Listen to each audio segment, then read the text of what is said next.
Ladies and gentlemen, I think it's time for us to start. So let's do it. I am so grateful that you're here. I'm so happy that you're here. And we have a wonderful program today. 6 sessions, 9 different topics, and 33 participants on the podium here. So, and everybody who's involved is notable in their field. And I'm just so excited about it, so grateful for you. And what we're going to do today, first off, is just thank those who have helped us put this together, particularly the DFW Human Rights, Holocaust and Human Rights Museum. Mary Pat Higgins is not able to be with us. The CEO is not able to be with us today, but her associate will be with us this evening and make a couple of remarks. Also, we'd like to thank Muslim Aid for their sponsorship, the Romney Law Firm, and the BYU International Center for Law and Religion Studies, which holds meetings like this all over the world, one of which I went to in Utah last week. We'll start today with an opening prayer from Randall Everett. And I'll just mention who Randall is. I'm not going to do much here on bios. They're all on our website, so you can find details about the speakers and other people. Randall, like many of you, is just a dear, dear friend of mine. And he's the former president and co-founder of 21 Wilberforce. He's been a Baptist pastor for, 4 decades or something? Yeah. For a long time. More than 5 years. More than 5 years. And has worked with President Clinton when he was in the governor of Arkansas, was that it? Yeah, that state over there that we play basketball and football with once in a while. And so Randall is going to offer the opening prayer for us, if you would, please.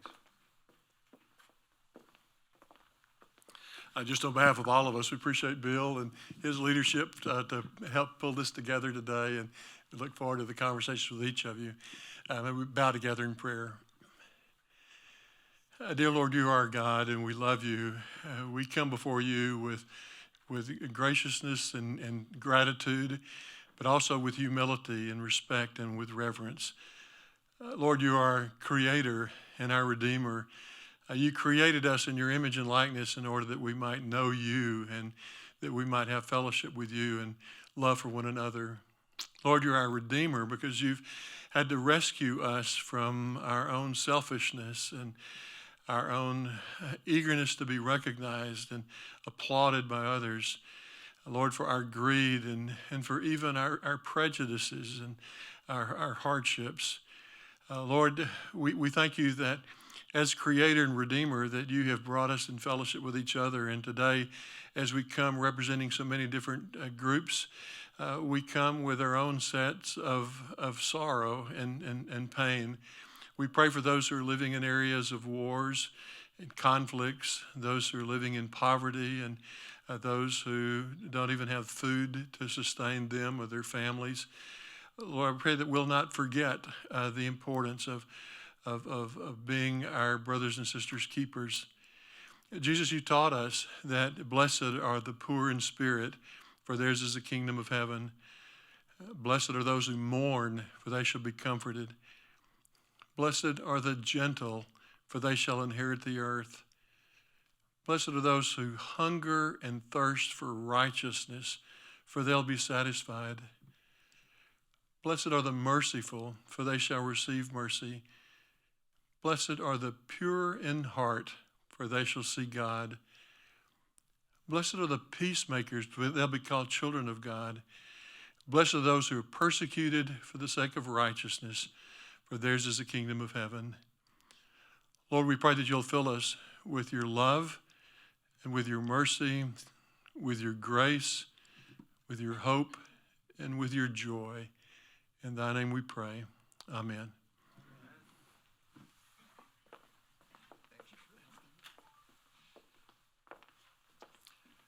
Thank you. That was especially appropriate as to the peacemakers, which we hope we are here as we work together on today's topic, which is finding common ground.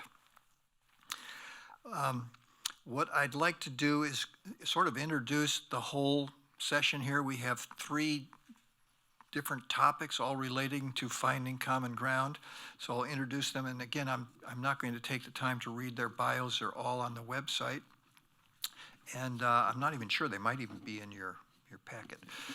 So our first speakers today will be Don and Wanda Wesson.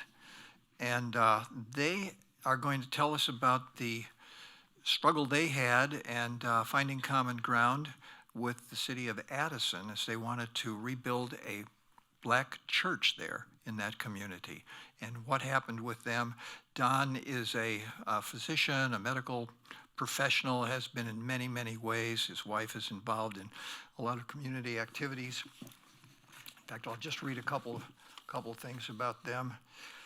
So Don is a professor of medicine at Texas A&M. He's internationally recognized for research in cancer research.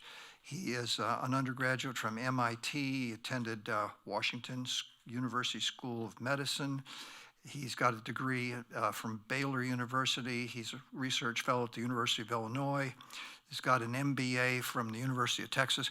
So I think the bottom line is he actually is educated and able to help out in a Christian way with this church in Addison.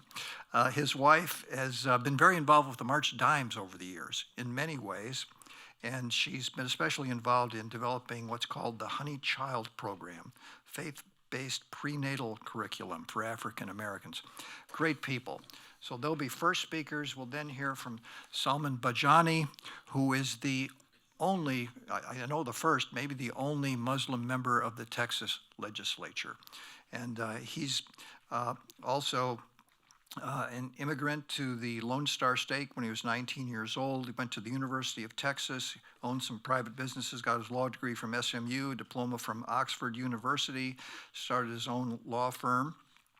And he was elected to the city council in Euless, Texas, became mayor pro tem, then won his race as a state representative for Euless in Texas. So that's Salman. He's going to tell us a little bit about finding common ground in the state of Texas and what does that look like, especially for a Muslim who's the only one there in the Texas legislature. And then the final panel will be a group of students from the World Affairs Council, and I'll let their their mentor, Jennifer Bowden, introduce them. They're both in the group of what's called 20 under 20, just really high-performing, very intelligent, wonderful young students who go through this program, which Jennifer's going to tell us about, with the World Affairs Council, which I've been involved with, by the way, for a long time, a couple of decades. And Jennifer's background, here it is. Jennifer attended the University of Texas, got her degree there. She's got a master's degree in international education from the University of Illinois. She's been a teacher, a school teacher for in 2 different school districts here in Texas, and then became the director of education at the World Affairs Council in 2007. And Jennifer is fantastic. And I'm so grateful to even know these folks. And then we're going to have this panel discussion with the 2 students, and somewhere or other, I've got Brett Scharf's resume. Oh, here we go. Brett is perhaps one of my dearest friends, and we're so grateful he's here. His last international trip supporting religious freedom around the world took him out of his home for 7 weeks. And he has tremendous influence across, I'm sure, more than 100 countries. He's the chairman of the International Center for Law and Religion Studies, which is now has established something which is now part of the G20. Brett, I hope I get it right. It's called the Interfaith Forum. In the G20, which is a side group. There are a number of side groups in the G20 when they have these meetings every year in different countries of the world. And they've established, I think it was about 10 years ago that the religious freedom would be one of the key topics for the G20 to deal with as they got together. So that's what this session alone looks like. I'm so grateful you're here, and I hope you can stick around. We have just a fantastic set of speakers and topics from now until the end of the day, including a nice little heavy hors d'oeuvres dinner. So with that, let me turn the time over to the Wessons, if you would, please.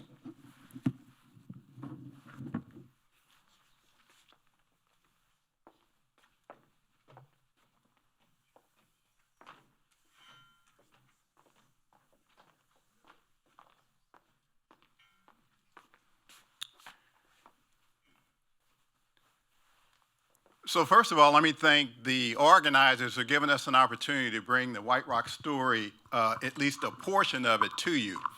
So let me ask you to imagine a church that was formed through the collaboration of formerly enslaved individuals and their enslaver. That story still resonates with our family, and that was the motivation for us to get involved in this wonderful spiritual and historic legacy. This wonderful church went into receivership in 2017, and our son brought the story to us and said, "Dad, this is a church that was formed by formerly enslaved folks and their enslaver, and they attended worship service together for generations. And there are people who want to purchase this land and knock down that church and put something ungodly up there." And so that's how we got involved. So we naively thought we would simply go and purchase the church, but there were competitors who were trying to purchase the land, so we ended up going to court. And thank God, after this court battle, we were granted the right to purchase White Rock Chapel. And so we thought the battle was over then, but we didn't realize it was just beginning. The church, because it was formed in 1884, before there was even a town of Addison, it had never been zoned to function as a church. It had just been grandfathered to function as a church. But when we purchased it, we were told you must go through the zoning process to have it formally zoned as a church.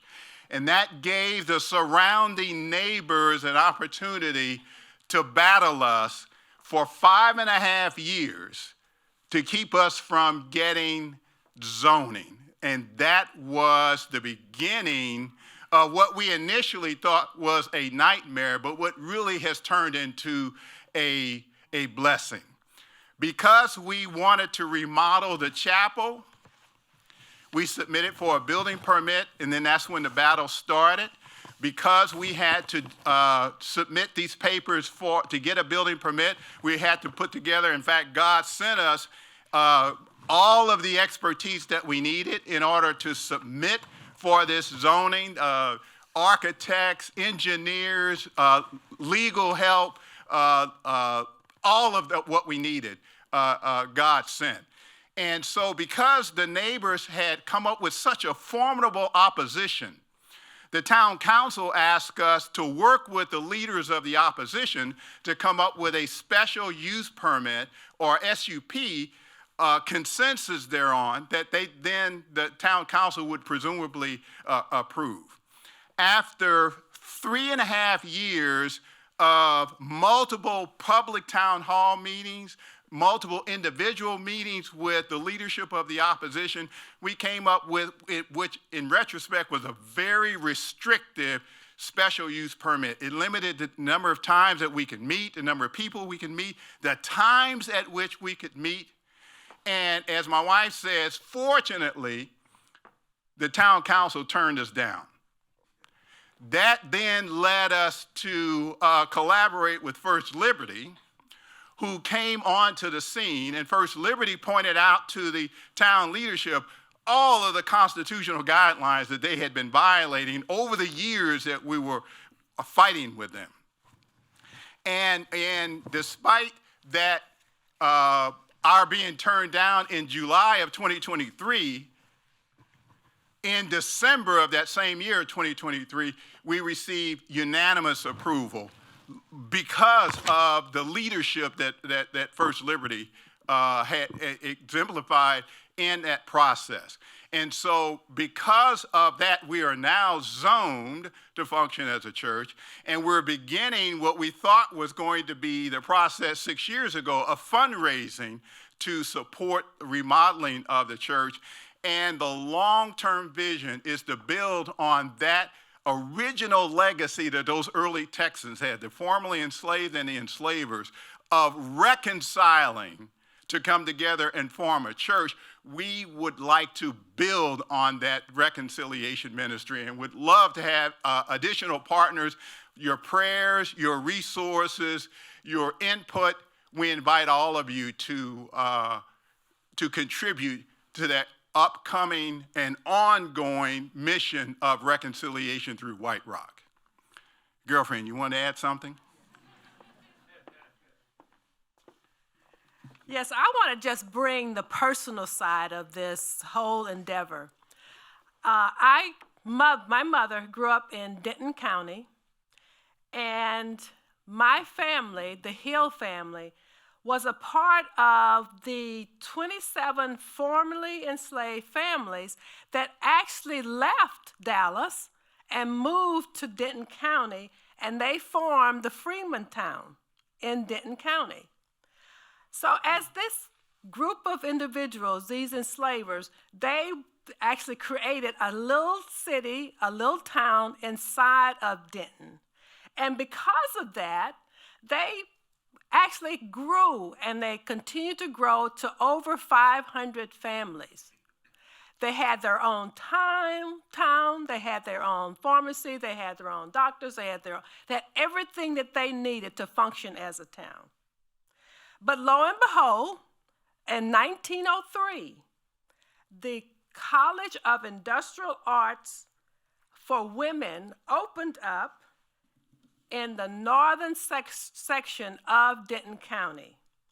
And because of that, the president decided that they no longer were needed and wanted in that particular area of Denton. So he went to the Rotary Club, and he gave a speech to the Rotary Club that said, as I read it,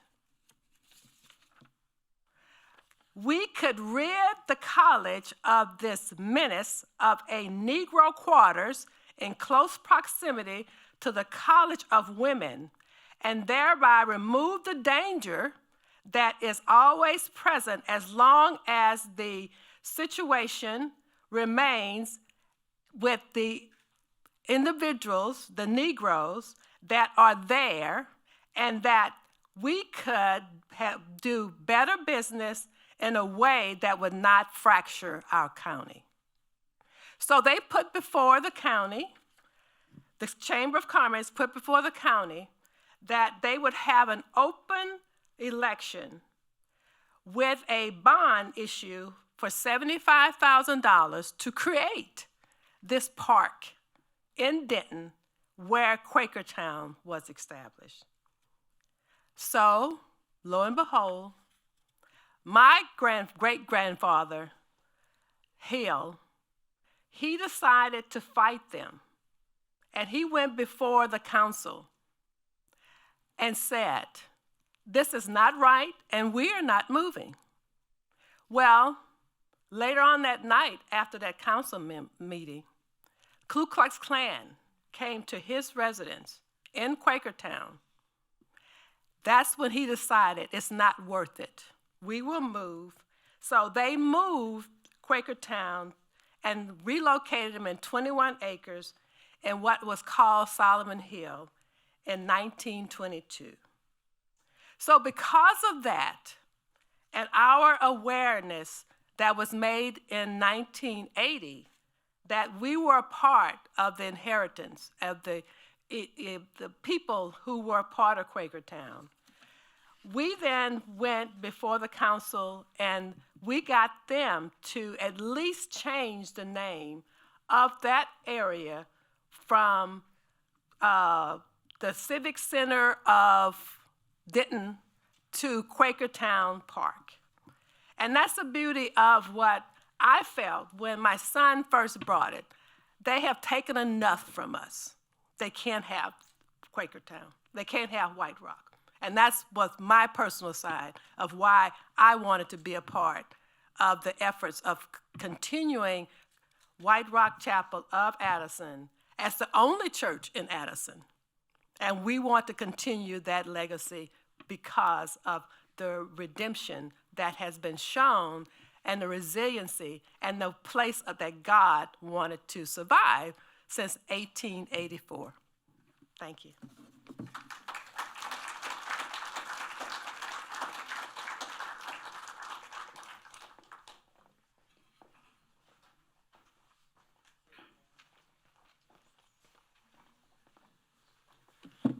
Good afternoon, everybody. Assalamu alaikum, shalom, namaste, sat sri akal, and as we say in Texas, howdy y'all. Hope y'all are doing well. Thanks so much for being here, and it's an honor to be part of the DFW Alliance for Religious Freedom and Human Dignity. Thank you, Peter Harris, for inviting me to say a few words here. I wanted to get a presentation up if it's ready.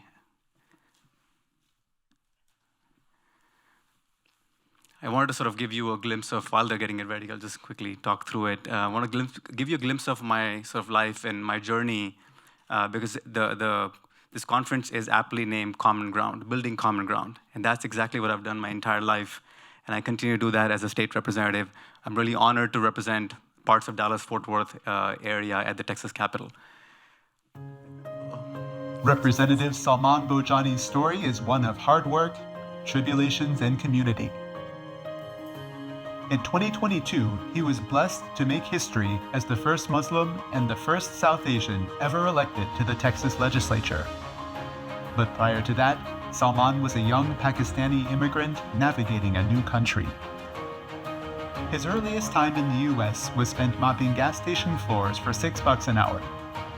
From there, he worked his way up, first to a manager, then a gas station owner, then an attorney, then to a city councilman, then the mayor pro tem of his city, and now Texas State Representative.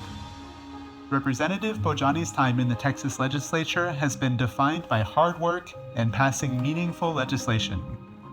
During his freshman year, Representative Bojani filed 25 bills and passed 10 out of the Republican-controlled House, leading him to be named Freshman Legislator of the Year by many organizations. He was also honored to be appointed as chairman of a subcommittee on criminal jurisprudence. As a freshman Democrat in Texas, that rarely happens. Salman is supported every step of the way by his wife Nima, his children Arish and Raisha, and his parents, who have stood by his side through thick and thin.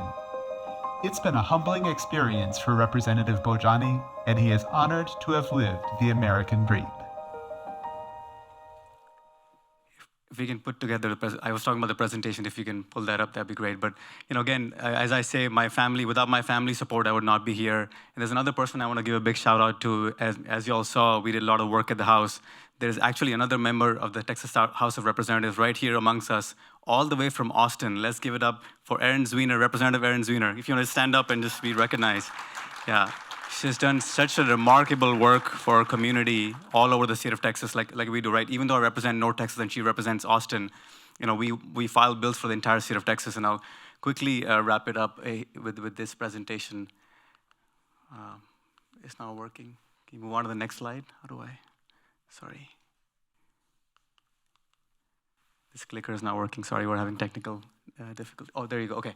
As you all heard, I was born in Pakistan into a large family, 21 people eating under one household and 13 siblings. And so I learned the value of sharing and caring pretty quickly. I was the youngest one of them all, so I got hand-me-downs. And I used to think that I had so much variety of clothes that I could wear because nobody else wanted at that time. But I was blessed, and then my father was a pioneer. We moved to Canada. He moved all of us to Canada when I was 10 years old. And so think about a 10-year-old kid completely uprooted from his roots and new language, new culture, new climate, minus 40 degrees Celsius. It's crazy. And then moved to United States when I was 19 years old, shortly after 9/11 happened. And so as we talk about religious freedom, I think that was a big issue that my family faced. We were in jewelry business, and people literally came to us and said, you go back to your country, you're not an American. They shopped across in the mall. They would shop across the hall to other jewelry stores, to American stores, and they would come back and say, we got this from an American store, and we're never going to give you business. So it was a little bit painful for us as a family.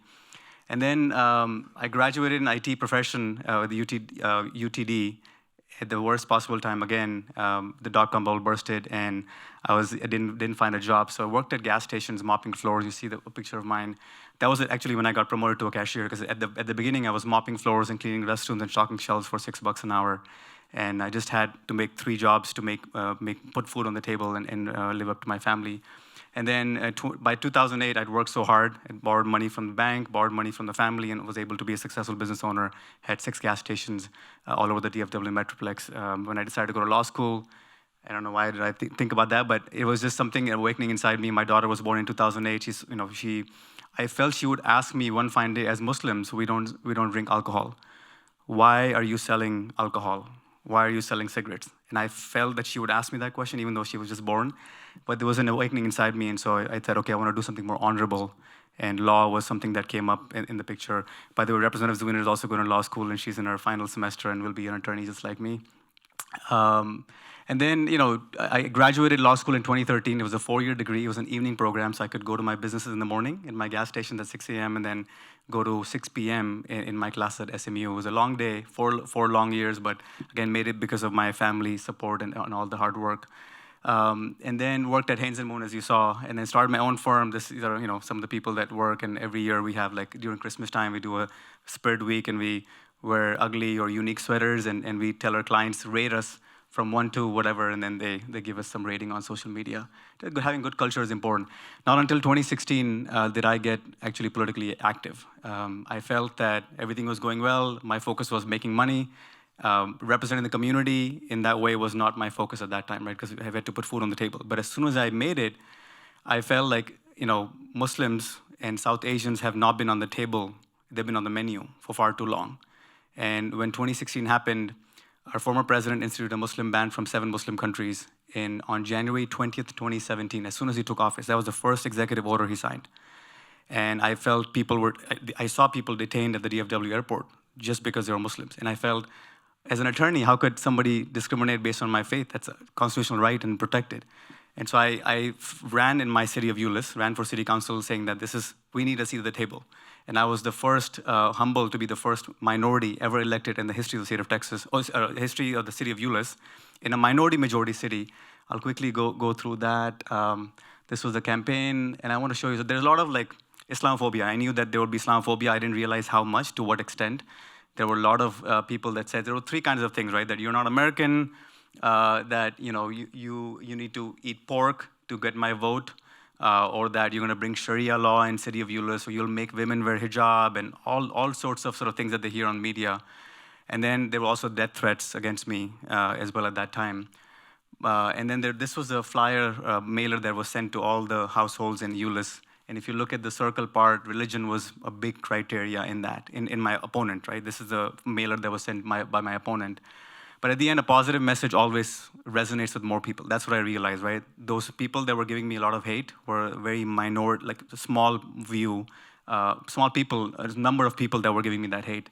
But luckily, again, like I said, won by 37 votes. And look at that city council picture. I'm the only brown or minority there. I'm only the first young person as well over there, and really blessed to represent the city in a majority, in such a nice way that we did October Night Out and spoke to the Boy Scouts and did a lot of activity with the Nepali community. That we have a home to a highest number of Nepali community members. Youth are my always favorite, so I see some youth here, which is always great to have more youth. And then 2022 is when I ran again for the state house. At that time, there was somebody there that did not resonate with the community, and I felt like I wanted to make that difference. And I knocked on 50,000 doors, right? Politics is not easy. You have to work hard if you want to get a position there, especially being the first Muslim. I mean, there were people who were putting $1 million against me because they didn't want to see a Muslim set in their foot in the Texas Capitol, right? There was a lot of propaganda. But again, a positive message sells, right? I didn't discuss my Muslim background. I didn't discuss my South Asian background because you can see it on my face. But I discussed, as an attorney, what can I do for people? And as a city council member, I forgot to mention I was elected as a mayor pro tem. And mayor pro tem is not elected by the people of the city. Mayor pro tem are elected by your city council members. So out of the 7 city council members, I was the only Democrat, only minority on Euless City Council. 6 of my good friends who were Republican, great Republican friends, elected me as a mayor pro tem in 2020. And that meant a lot because I was working so hard. And so that's how we build common ground at the local level. Because I love the local level, because there's no D or R on our hat. And that's how it should be in America, because Americans don't care about D or R. They care about moving a country forward, right? They care about their kids' education, a good job, for them, a good roof on their head. So it was, again, blessed. So I think Bill said that I was the first Muslim. I'm also the first South Asian. There's never been a South Asian elected, but there's another one as well. So now we have a second, Dr. Sulaiman Lalani from Houston, who's also elected.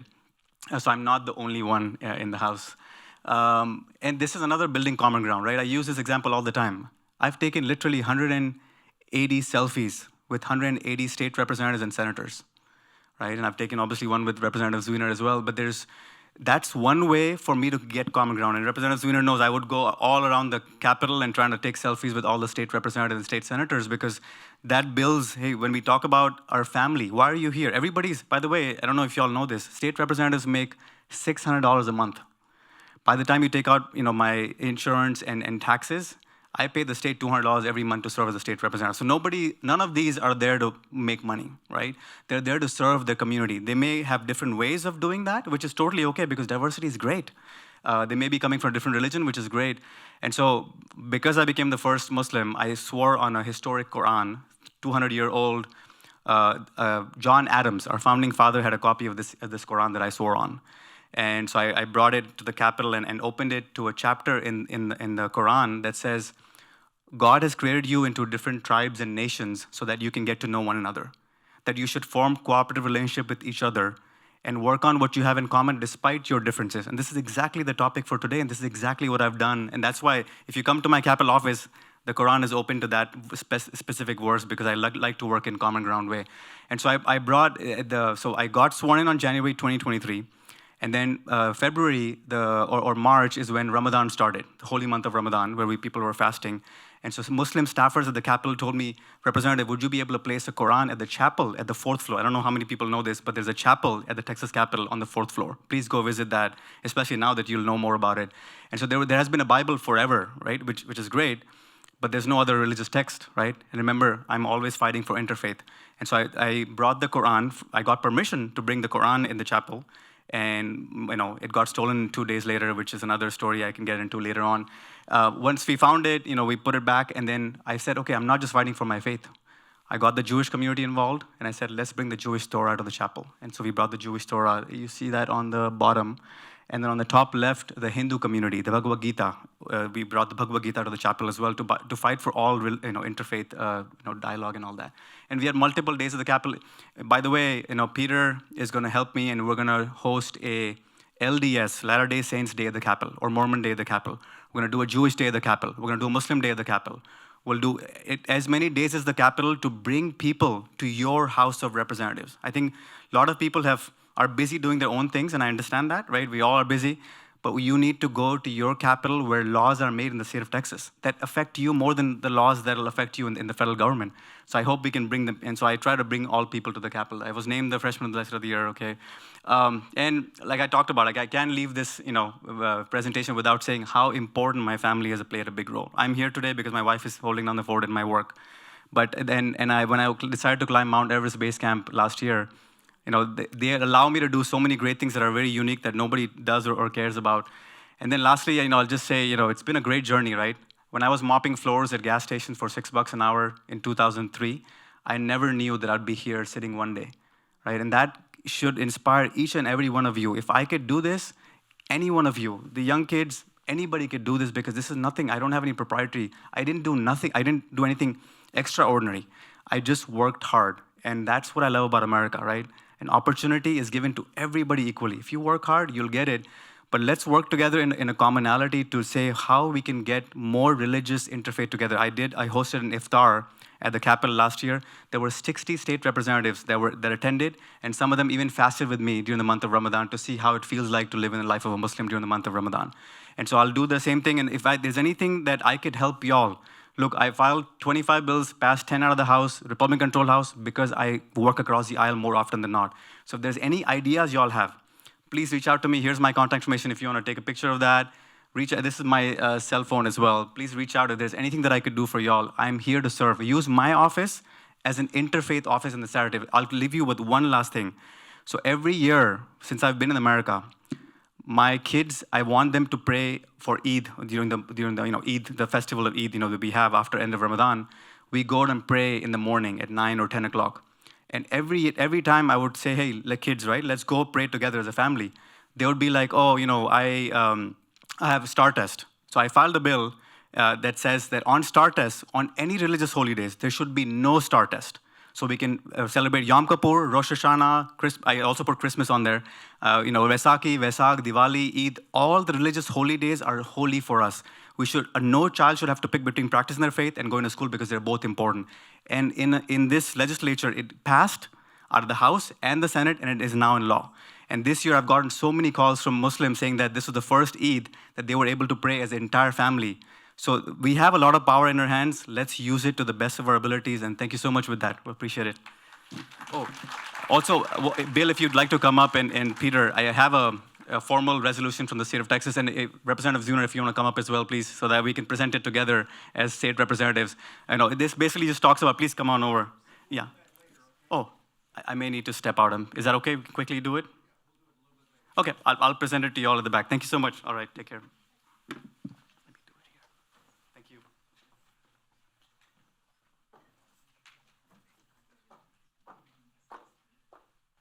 So interestingly, these two students are from his district. We didn't even plan that.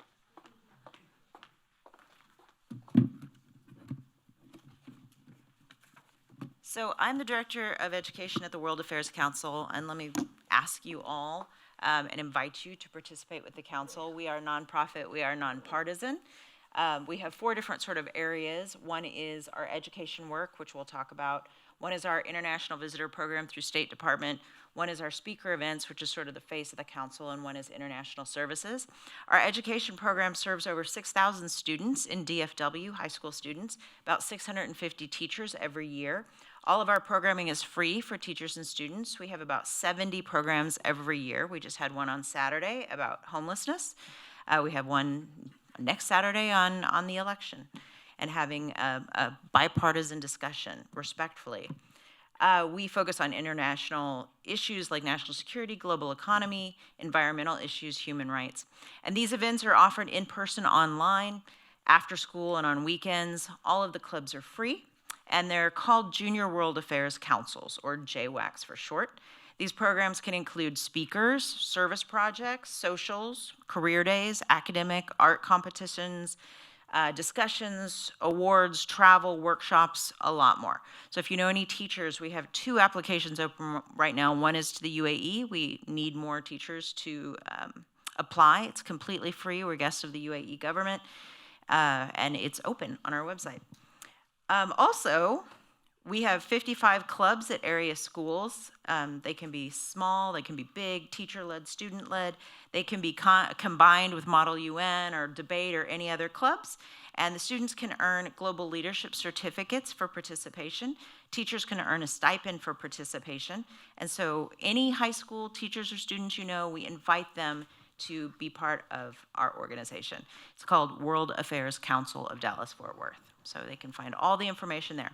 And today we have 2 of our students that we work with, 2 of those 6,000 students. One of our sort of top program for students is called 20 Under 20, which Bill mentioned. Both of these students are the class of 2024. Just sort of ironically, they come from the same area. But Real, right here, she was last year the president of her school's Junior World Affairs Council. She also is very passionate about sign language and the deaf community.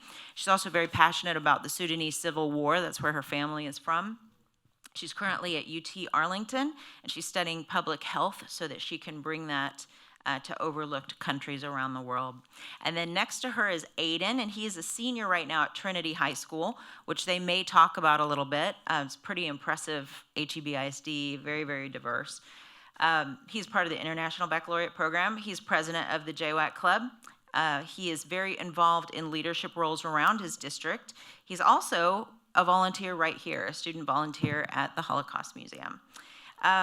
He's also a musician, and he is an All-State, Texas All-State musician.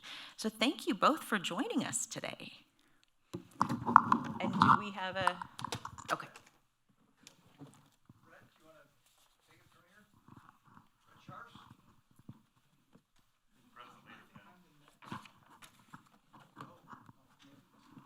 Well, that's okay. You got it? If not, I have questions I can ask them. Okay.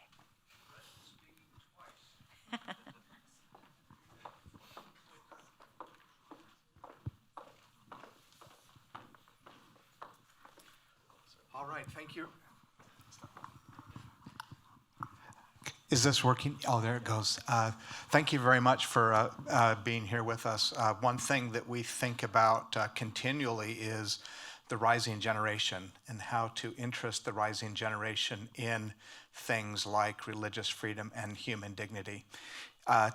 Could you tell us just a little bit about how you became involved with the World Affairs Council? What was it about this opportunity that was appealing to you? Well, at first, I was like in my teacher's class, and she was telling me about how she was the sponsor, and this was when I was like first joining high school. And I had already been really passionate about like world affairs, and especially since like I grew up in like the Middle East, where especially like in the West there's a lot of misconception, and I find like that I've always been really passionate about like clearing up that misconception, along with just like helping and aiding the people who are there, like my family. So tell us a little bit about the situation in the Sudan. I know that this is perhaps one of the most overlooked global tragedies in the world today, and some of us, many of us, may not really understand what's happening in your country. Can you tell us a little bit about that? Yeah, I can. So it first started off with like tyranny, where the president was actually like more like a tyrant, and he took hold of the country for 30 years until 2018. His name was Omar al-Bashir. And then in 2018, there was actually like a revolt, and he was like a coup, and he was kicked out of office. But after that, there was like a power vacuum, and a lot of people tried to fill it. Different like countries were trying to fill it too and take over Sudan. And what ended up happening was that the military took control of the government, but it wasn't like it was not a military that cared for its people. It was a self-righteous and self-involved military. And what ended up happening is that now citizens are being victimized like by the military, and the military is like taking over their houses, and a lot of people like don't seem to care that much because it is a civil war. They say like leave it to themselves, like they're the ones who put themselves in this situation. But once you like take a look at the outside influences about how like different countries have always tried to take over Sudan, you really get to like see like how this is an issue that more people should be involved in. One of the partners we work with frequently is an imam from the Washington, D.C. area named Imam Muhammad Majid, and his father was the Grand Imam of Sudan, and he now runs, I didn't know this was a thing, but a mega mosque. You have some good mega churches here in Dallas. He has a 30,000 member mosque in the Washington, D.C. area, and we've been talking with him about what we might do, we being our center and the Multi-Faith Neighborhood Network and others who work together to be a positive and constructive force in Sudan. And it's remarkably hard to even figure out what civil society organizations can do to be helpful. And I've heard a lot of people explain Sudan. I don't think anyone has explained it as clearly and as directly as you just did. So note to Pastor Bob, when we figure out how to do this, it's going to involve youth helping us figure out what we might be able to do in Sudan. Aiden, let me give you an opportunity to introduce yourself. Tell us a little bit about yourself and how you became interested in the World Affairs Council. So as I was introduced, my name is Aiden, and I'm a senior from Trinity High School. I believe I'm the only high school student here today currently, so thank you guys for having me here. So how I first got involved with the World Affairs Council with Ms. Bowden was actually part of COVID. So when I was in my freshman year, I was approached by my AP Human Geography teacher, and she was like, "Oh, I know you are very passionate about world affairs and learning more about current events. So the World Affairs Council has a competition called Academic World Quest. Mr. Bennett actually was a moderator last year at the competition. So that competition, it typically has 10 topics ranging from all sorts of different issues. So some of the topics from last year, it was about NATO, it was about current events. There was also a magazine called Great Decisions where they pull a lot of different issues in the world today, and they have students study it for a competition. So that's how I really first started getting involved with the World Affairs Council. And then going into high school, I joined the club, and Trinity High School is actually the most active chapter in JWAC, and we have been for the past 3 years. And Trinity High School and Bell High School, we both go to the same district in HEB ISD. We pride ourselves on our diversity. We are actually the most diverse school district in the United States, according to Niche, and my high school is the 10th most diverse high school in the United States.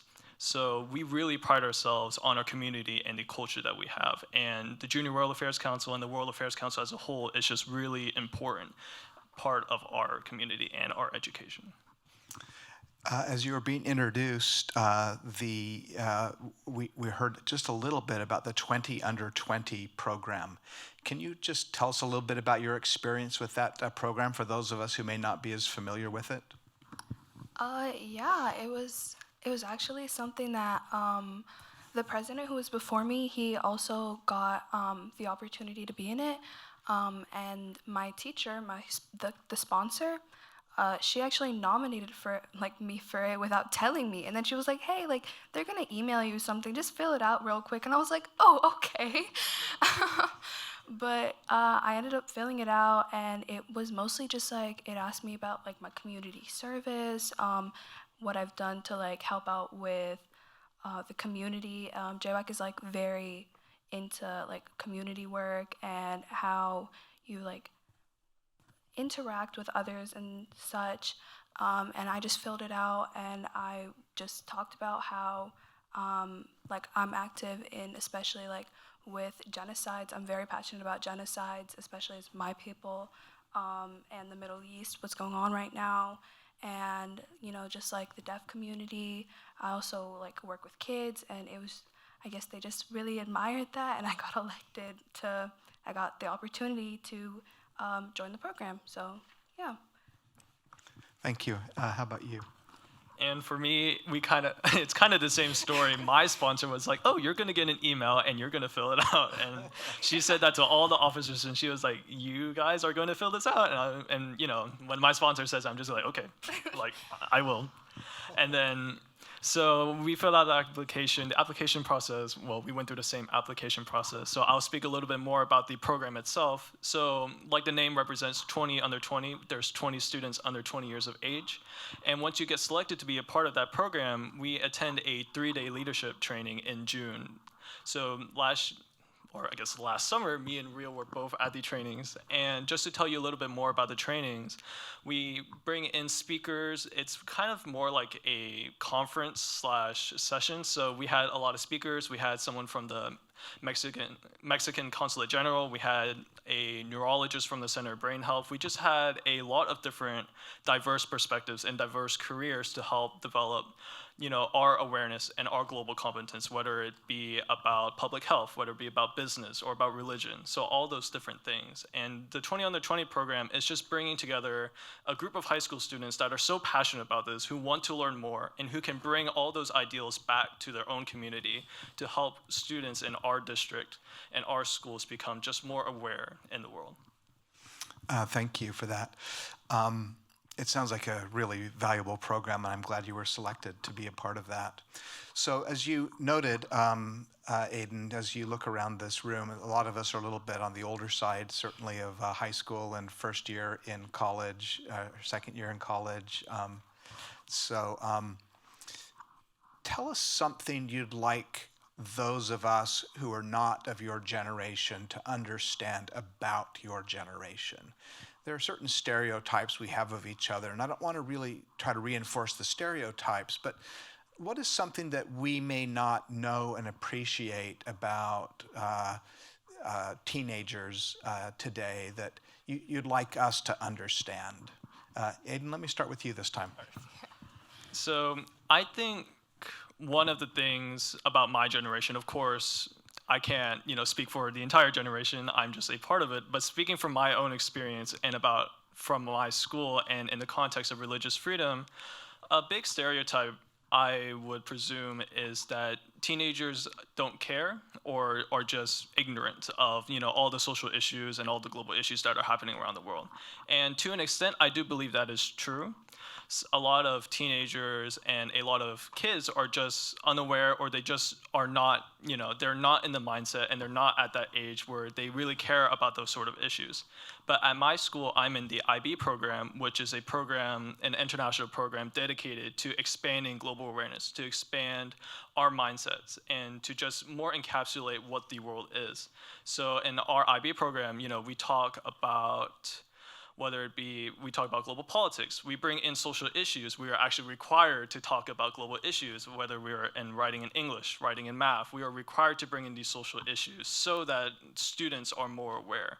And I just think, to emphasize that, teenagers, a lot of us care more than we bring out. Like, yes, a lot of us are addicted to social media. Yes, you walk into a school, you walk into a classroom, you probably see kids, just scrolling on their phones all day, every day. But not every kid is like that. If you walk into an IB class or an AP class, or even just finding students that really care about the issues, and really, I wish and I hope that our education system will foster that, foster these students who really care, who have these passions, give them the resources they need, and give them the support they need to actually go out in the world and create the change that they want. Real, what would you want us to know? Well, I just wanted to say that although a lot of typically older people and some younger people too, they deem social media as a very negative thing, I do think that it's been very important and pivotal in the way that it's gotten people to connect with each other. I have friends from all over the world, and I think many people on social media, usually the younger people do too. And it's not usually a negative thing. I've gotten to know people who I never would have known if I had just stayed where I was and lived in my own bubble. You get to know so many different people that it just becomes a part of your daily routine. You don't think of diversity as this person is different than me. You think of it as this is just how the world works, And I just wanted to bring that up. It's not usually always a negative thing, and especially with my generation, I feel like diversity is very, very accepted now. It's part of the norm, and it's not as judged as it was in other older generations. Yeah, one thing I've noticed about this rising generation is that they're deeply engaged and they care deeply about others and others' feelings. And I think that's a very positive sort of feature of this generation. We have about 5 minutes left, and I'd like to just ask each of you a concluding question. This is the 7th annual Dallas-Fort Worth Summit on Religious Freedom and Human Dignity, and the theme is finding common ground. So the key themes we're trying to think about and talk about together are religious freedom, human dignity, common ground. Could maybe each of you just choose one of those themes or a couple of those themes and tell us what you think about it. When you hear those words, what comes to mind? How do those concepts resonate with you personally? And Real, let's start with you.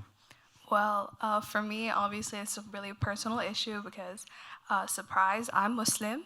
Um, and like growing up in America, I wasn't originally born here. I was born in the UAE, but I visited Sudan every summer. And I actually moved to Texas about 9 years ago, so when I was like 10 years old. And religious freedom for me is being able to be whoever I want to be, no matter where I am. Like, obviously, like in the Middle East, it's very normal to be Muslim. Most of the people there are Muslim. But when I came here, I was like a little more skeptical. I know my family, my mom, who had never like known anything about America, she was very skeptical about it too. Like okay, I'm a woman in this new place where a lot of people aren't like me. Like she's also like she wears hijab too, so it's like we wear it very proudly, but it comes with a little bit of fear. So I think religious freedom, being able to be protected, is very important, especially to like people who aren't all the same. Like yeah, like the standard in the US is usually white and Christian. That's not who we are.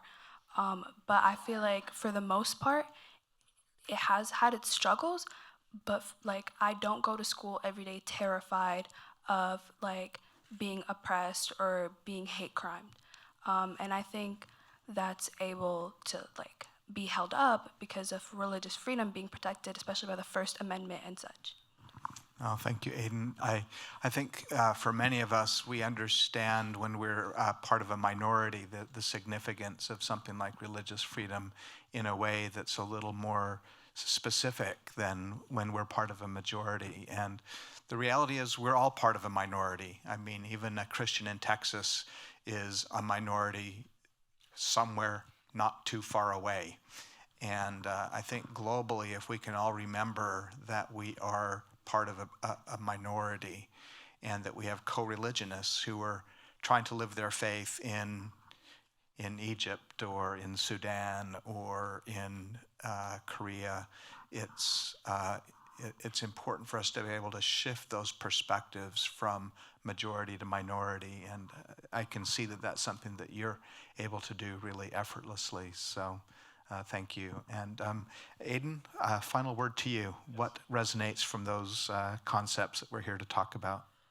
So I will be focusing on common ground. When I hear the word, or when I hear the words common ground, one thing that immediately pops to my mind is, I'm going to relate this back to school, is our community and our culture that we have specifically at my high school. So common ground, what is that? So having a safe space where you can have respectful and thoughtful discussions with people from all different backgrounds and all different manners of, life.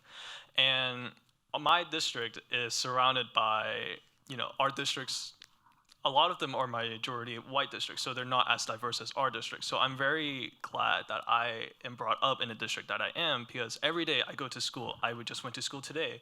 I'm surrounded by people of all different faiths, of all different beliefs, and all different manners of thinking. And especially since being an IB, they force you to consider other perspectives. We always look at an issue and we are like, so what is another way we can think about this?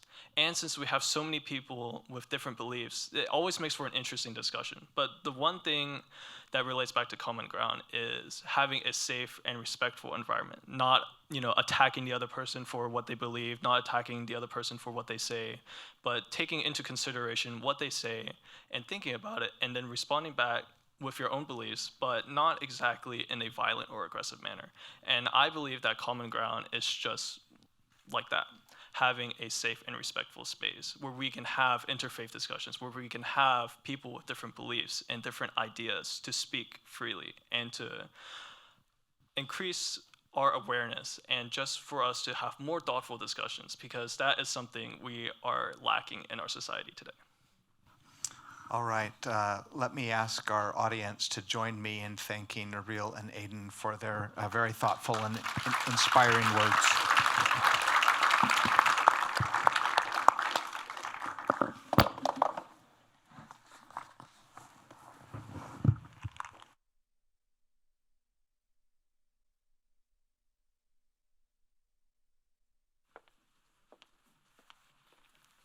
Thank you to all of the speakers in this session. That was wonderful. What we'll do is we're just going to take a short break here, maybe 5 minutes if you need to go to the restroom or something. And then let's say literally at 5 minutes, 3:05, we'll start with our next panel, which is a legal panel, has CLE for those who are lawyers, and will involve sort of two topics.